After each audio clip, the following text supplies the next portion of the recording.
Good afternoon, everyone. Bon après-midi. Batya, thank you very much for that warm introduction and for the lovely conversation I've had with the guests at my table, but also those that have come and had a chance to speak for a minute or two. Thank you to the Canadian Club for this opportunity.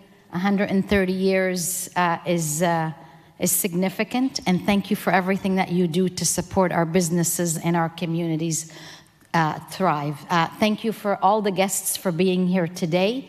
I know there's a winter happening, so I hear, and snow, but I see all the tables filled, so it's wonderful to see everybody. Let me begin by acknowledging that we're gathered on the traditional territory of the Wendat, the Anishinaabe, and as well as the Haudenosaunee and the Mississaugas of the Credit.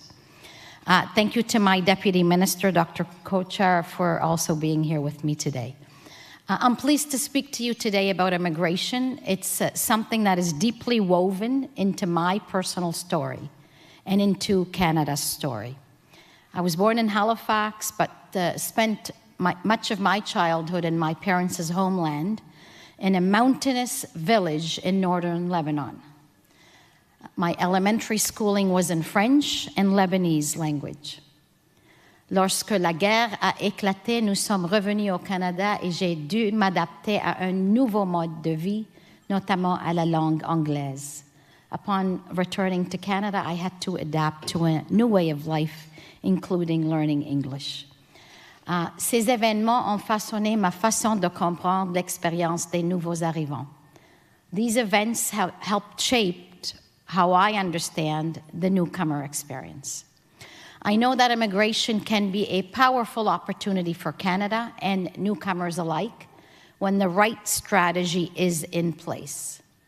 My experience as a lawyer, as a former Minister of Immigration for Nova Scotia, has also inspired valuable insights that shape my decision-making every day.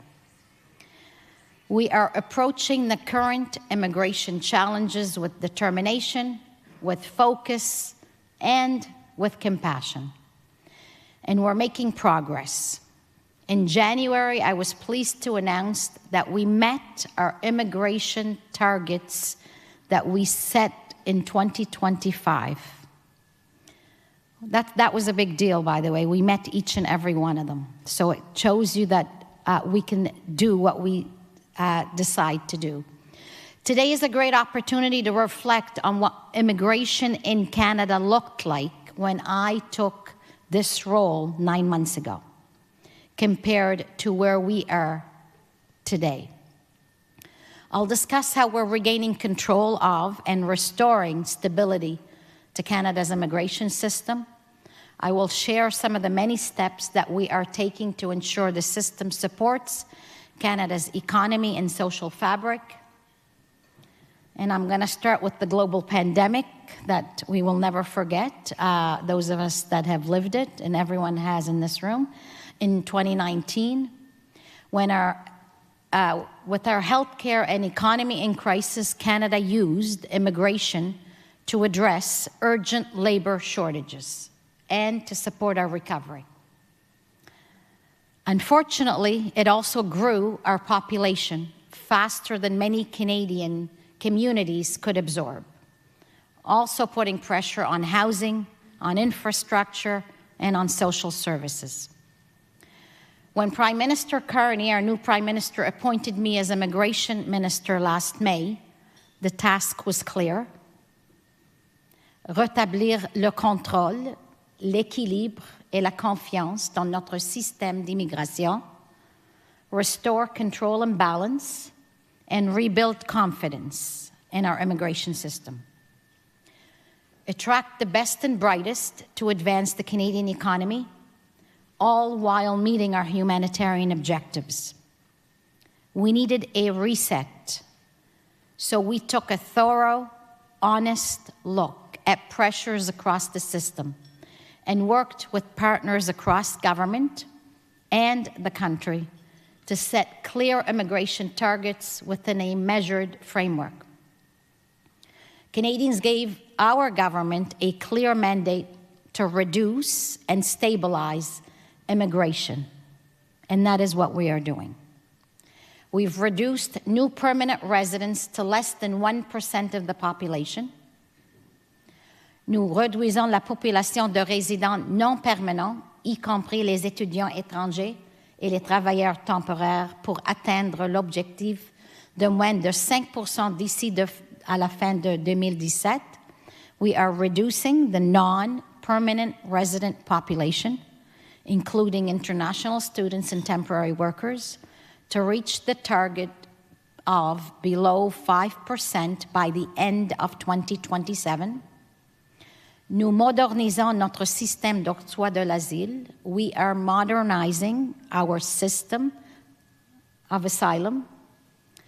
Nous observons déjà des résultats, and we are clearly seeing results. 2025, asylum claims declined by a third. We also saw over 50% fewer arrivals of temporary workers and international students in 2025 than in 2024. And we are already seeing positive impacts. Rents are trending down in general.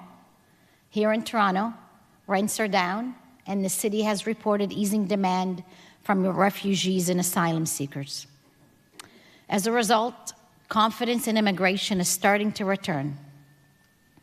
We've achieved this in part by paying attention to local, provincial, and territorial priorities, and by focusing on results people can see in their daily lives.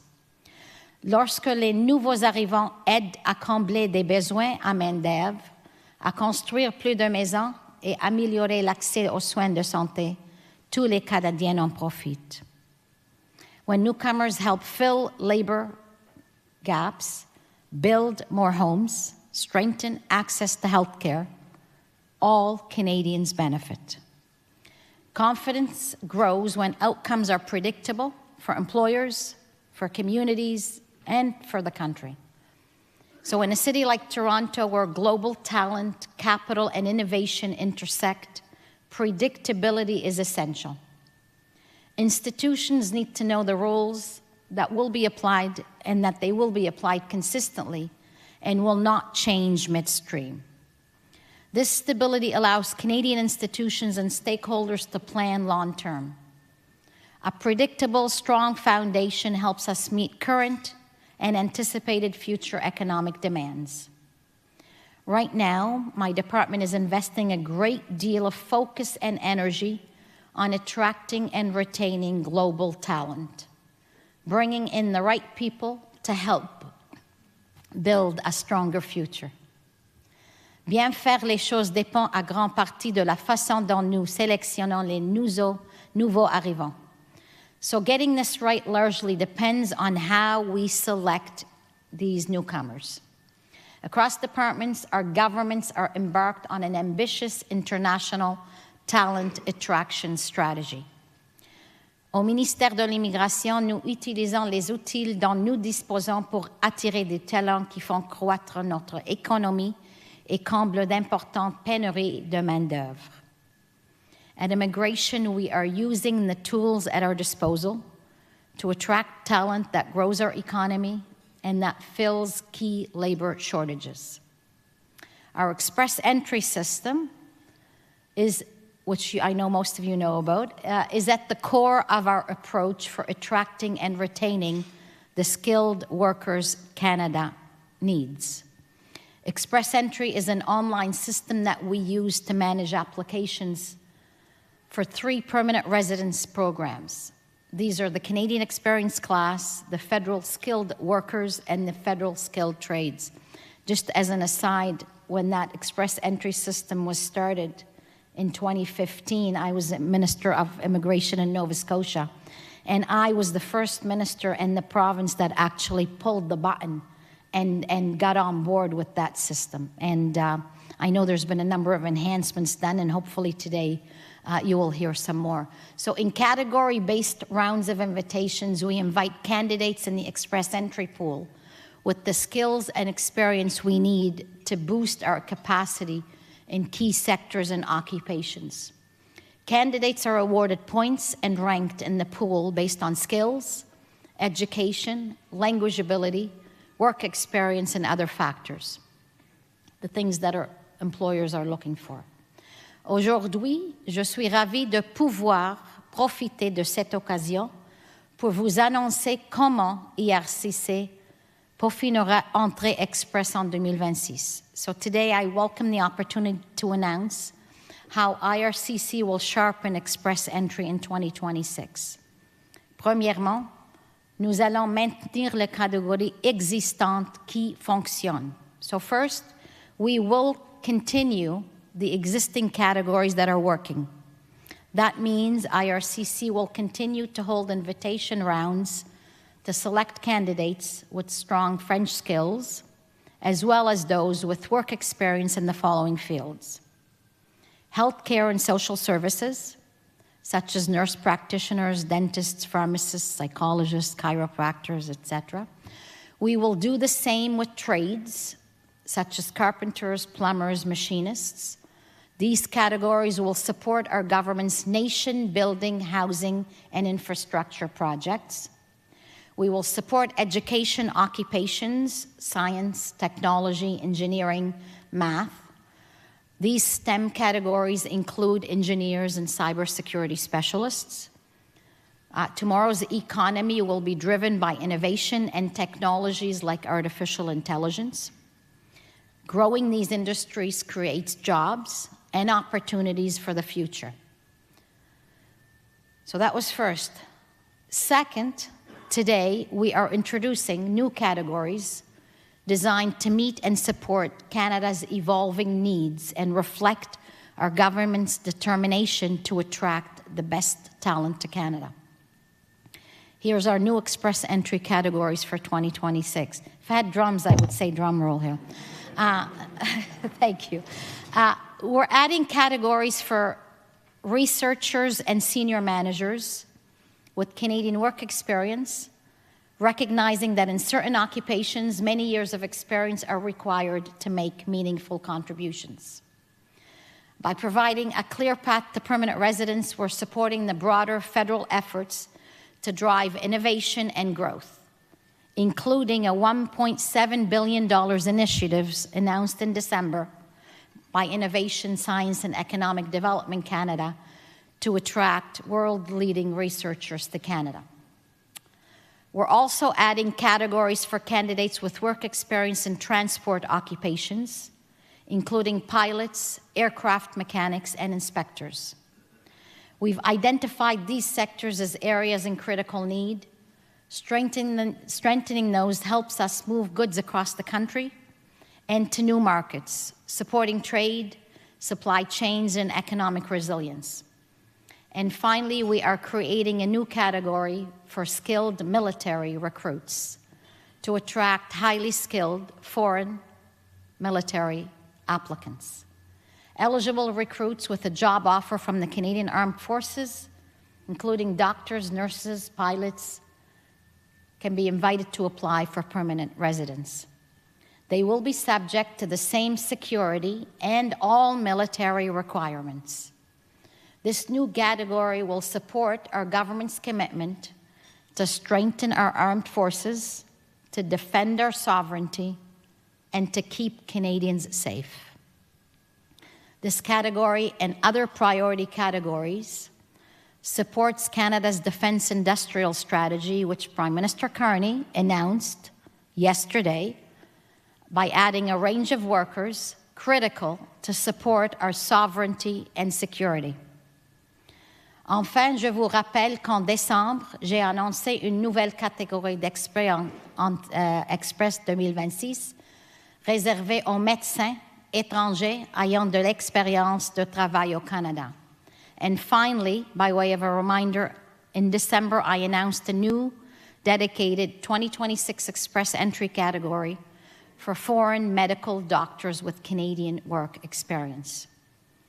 Le fait de tracer clairement la voie à suivre vers la résidence permanente aide à garder les médecins au Canada et favorise un meilleur accès aux soins. Providing a clear pathway to permanent residence helps keep doctors in Canada and supports better access to care.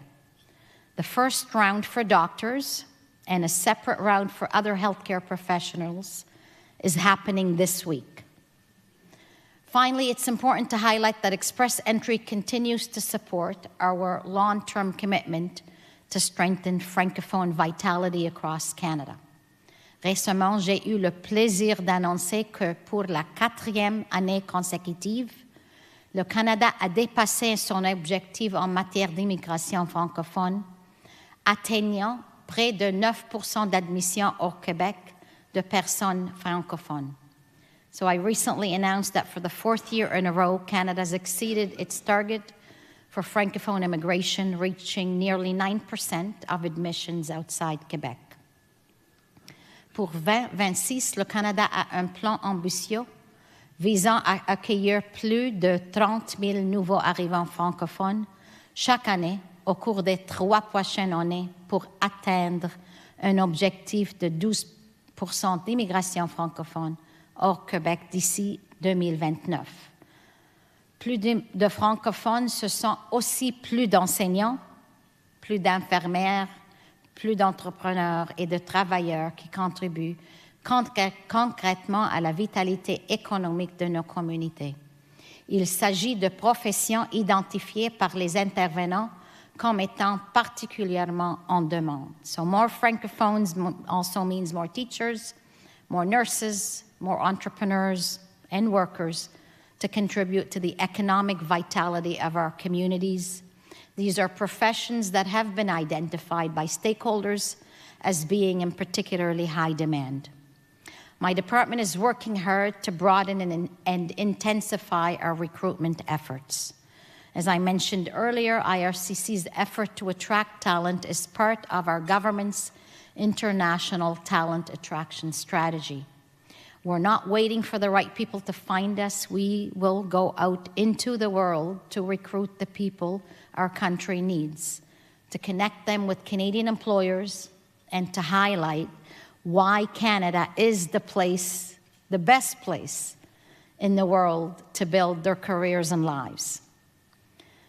Employers can plan, hire, and invest with confidence with an Express Entry program that functions effectively for them. Alors que nous cherchons à recruter et à maintenir en poste les travailleurs dont nous avons besoin, nous savons qu'il y a toujours place à amélioration et le travail se poursuit. So as we work to recruit and retain the workers we need, we know there's always more room to improve, and the work is ongoing. We are listening. We are refining how we select and score candidates in the Express Entry system. We have an open dialogue because we know that is central to our decision-making, for me as minister and for my department. We're also working closely with provinces and territories to make improvements. This includes helping reduce barriers and support faster pathways to careers in Canada through the Foreign Credential Recognition Program. All levels of governments must work together to grow Canada's economy. Whether it's employers and entrepreneurs, regional and community leaders, refugees and settlement groups, I can tell you that we are listening and we are making decisions that, while tough, are necessary in order to get our system back to balance. Moins d'un an après le début du mandat de notre gouvernement, nous réalisons des progrès. Less than a year into our government's mandate, we are making progress. Success depends on discipline, and I don't need to tell you that, you're business people in the room. I know as family, we live by that. Success depends on discipline, and without it, we risk its progress and the trust of Canadians. My department is restoring control to immigration so that it remains sustainable, targeted, and able to support Canada's economic growth and labor force needs. Merci beaucoup, and thank you very much.